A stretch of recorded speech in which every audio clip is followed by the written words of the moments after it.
Hey everyone, I am back for another episode for National Adoption Awareness Month. I know that I've been pretty absent on the whole advocacy front lately just because of personal life and work and things come up, but I recognize how important it is for adoptees to speak up during this month and to reclaim the month. So I've been working hard at writing blog posts, I've been making graphics, and I'm trying to get back into filming regularly so that way we can try to educate as many people as possible. But today I thought I would make a short video on why I speak about racism so much. A lot of people tend to question why, as an adoptee advocate, I will speak about racism and microaggressions that I experience as an Asian woman. Something else that is very hard to grapple with is the fact that there are white adoptees who will block me and basically get very angry at what I'm saying as I tell my experience of being a transracial adoptee and woman of color. So I think the first thing that you need to recognize is I don't get to stop being a woman of color. I don't get to stop being a transracial adoptee. And my experiences are always going to be a combination of both of those things. I think it would be very nice if I was able to separate my experiences and say, okay, this one is only adoption related. This one is only being a woman of color or being Chinese or being Asian. Those can be in this little clump here, but that's not how it works. I don't get to disregard one of my identities and talk about an experience as another one just to not get people mad. I don't really care if I hurt your fragility because that's the whole point of this channel, to get you to feel uncomfortable and to get you to realize that there are new perspectives and new experiences that you have not thought of yet, but a lot of people are living this truth and things need to change. So one of the big reasons why racism and adoption are so prevalent and always intertwined is because I was raised by a white family.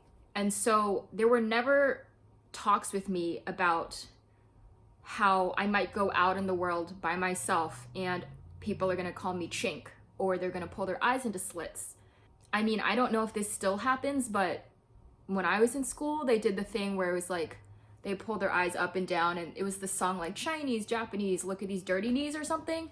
At the time, I didn't know what was happening. I didn't realize that it was super racist and offensive, but I saw all the other kids in my class laughing and singing along. And then, I would start to feel kind of weird, but I also wanted to fit in. And everyone around me was saying, no, Lily, you're our friend. We love you. Like, we want to hang out with you. It's just a funny song.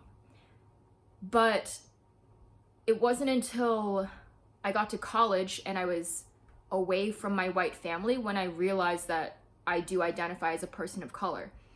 It's an interesting place to be when you're experiencing aggression and ignorance because of the color of your skin, but no one around you really talks about it. No one really understands what's happening and you weren't prepared for it. And I recognize it's because parents don't know what they don't know. There weren't lessons on racism and anything like that because I know a lot of parents think that they're always going to be there to protect their child. They're always going to be there to make sure it's a safe environment. But the times when I wasn't with my parents, people said whatever they wanted to me. They did whatever they wanted and they still do it. I mean, I was in college and I was wearing my qipao and someone told me to go back to China. Last year, I made a video about it, was when a grown man pulled his eyes into slits as I walked by because he was outside of one of my favorite ramen places and he thought it would be funny. So I really started recognizing my race and my ethnicity when I went to college because I wasn't always with my parents and their whiteness and their privilege wasn't caping me and protecting me. So, I mean, as a kid, I would recognize that people would start to look at me and be uneasy because I'm not white or whatever. They want to say something, but then they immediately see that I'm with white parents, and suddenly I'm okay. Suddenly I'm safe. Suddenly I belong. And I think with transracial adoption, it's ridiculous that people refuse to talk about race. If you're a white adoptive parent who's experiencing a lot of white fragility, how do you expect to fully support your child of color if you refuse to look at issues like racism and microaggressions? I know in a perfect world, these wouldn't be a thing. I know in a perfect world, we probably could be colorblind because there is no ignorance, there is no aggression, but unfortunately, the way the world is, if you're colorblind, that means you don't see people of color and you don't validate their experiences. And a colorblind world seems so amazing, and on paper, it sounds so nice, but the problem with it now is that people are so adamant about being colorblind that when people of color speak about racism and microaggressions, one of the first reactions is, no, that can't happen. People aren't racist. People don't do that. You don't experience that. If you're a person of color, yes, you do. And if you're parenting a person of color, yes, they do. And you need to be aware of it. You need to prepare yourself and you need to prepare your child so that way they don't go out into the world and get eaten alive by all these ignorant people.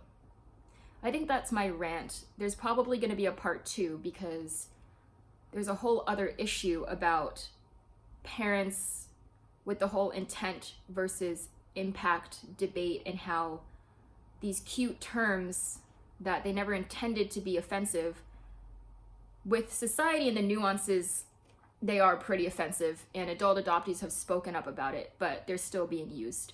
So that's probably going to be a separate video. But especially for National Adoption Awareness Month, now that I'm posting a lot, now that I'm being more active, I am going to talk about race a lot, and I am going to talk about my experiences with racism because they are intertwined with being an adoptee. I can't separate them.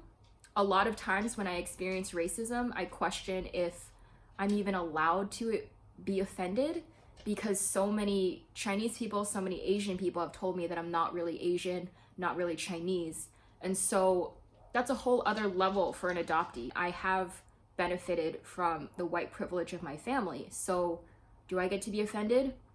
I think at this point, yes, I do. It's really just something to consider. And what I like to ask people is when they ask me why I speak so much about race with adoption, I question, what are they truly afraid of when I speak?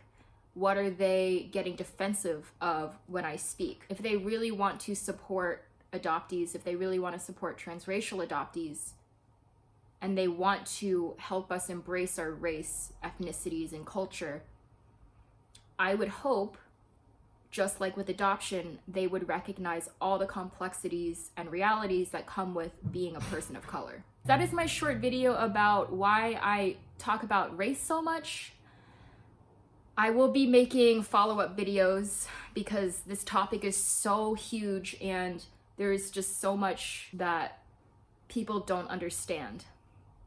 But I hope that you are having a very enlightening National Adoption Awareness Month so far, and I will see you in the next video.